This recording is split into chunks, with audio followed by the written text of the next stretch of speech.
কান খোলা রেখে শোনো, আমি ভালো স্টুডেন্ট। তুমি ভালো স্টুডেন্ট না। আমি ফার্স্ট বেঞ্চে বসে, তুমি বসো। না। আমি এসএসসি তে গোল্ডেন প্লাস পেয়েছি, তুমি পেয়েছো? না। সি। ছি, লজ্জা লাগে না তোমার? আসছে গোল্ডেন প্লাস পাওয়া মেয়ের সাথে কথা বলতে। দেখো তুমি একদম ভালো স্টুডেন্ট, বসো লাস্ট বেঞ্চে লাফাঙ্গাদের সাথে। লজ্জা করে না? তার মানে বুঝছো তো, তোমার সাথে আর আমার কথা হচ্ছে না।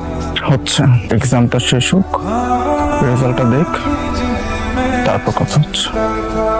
বাবা কি করতেছো তুমি? পড়তেছো নাকি? তোর শরীর খারাপ করে নাই তো? আইলো মা, তাড়াতাড়ি আসো, তোমার ছেলে অসুস্থ হয়ে গেছে। কি হয়েছে আপনার? চিল্লাইতেছেন কেন? আমার ছেলে তো পড়তেছে। আরে সেটাই তো বলতেছি, ও পড়তেছে কেন? বাবা বাবা সত্যি করে কত তোমার শরীর খারাপ হয়েছে? বলো না কিছু, আমার লেগে কি তোমার মন খারাপ? পিকনিক গেছে বা পিকনিকে 5,000 টাকা দিই।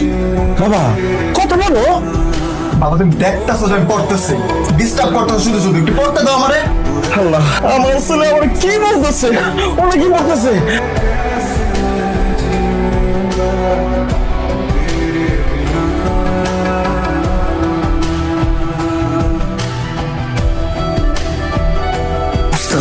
বদলায় গেছে, বেঞ্চ ছেড়ে সামনের বেঞ্চে যায় বলছি।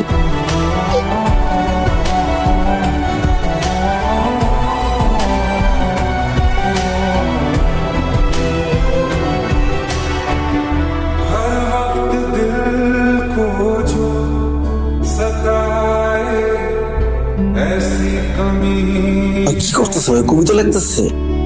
এক লগে মানুষ কয় পাতা কবিতা লিখতে পারে? মনে একটা ধাপ্পাবাজি করতেছে, পারে না কিছুই। বুঝাই জামা চাইতেছে, লাগতেছে, লুট দিতেছে, মানুষের বুঝে যাচ্ছে ভালো পরীক্ষার্থী।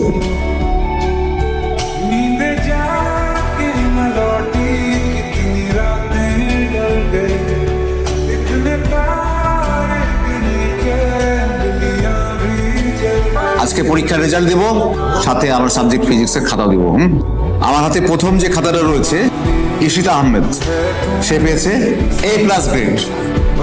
তালি দাও সবাই, উৎসাহিত করো। এরপর যার খাতা আমার হাতে রয়েছে, আমি কি ঠিক দেখতেছি? এক সময়ের লাস্ট বেঞ্চ গরম করা ছেলে এখন ফার্স্ট বেঞ্চ গরম করছে, আয়ান খান।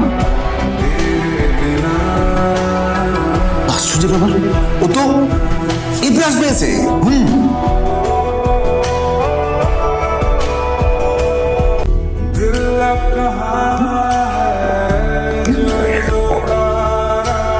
তোমার রেজাল্টে আমি খুব গর্বিত, কিন্তু একটু বলো তো যে তোমার মোটিভেশন কে, মানে কার কারণে তুমি এত সুন্দর ভালো রেজাল্ট করলে?